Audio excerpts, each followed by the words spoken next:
ఇరుముడి బంధమో కన్న కలలన్నీ నెరవేర్చే తండ్రి వైతివో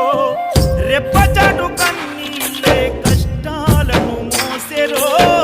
తప్పులెన్ని ఉన్నాయో మన్నించి చేరదీయరో ఓర్వలేదు కలికాలం నాయి పయనం ఆపలేదు పలికిన నోరారా శరణం కాళ్ళు కాలిపోయినా సీమునెత్తురొచ్చినా సల్లసెమటలు బట్టి సొమ్మసిల్లినా కనిపిస్తే చాలు అంటూ ఆకలిని మరిచిపోతూ అయ్యప్ప నిన్ను చూడందే కడుపు నిండదు ఎంత దూరం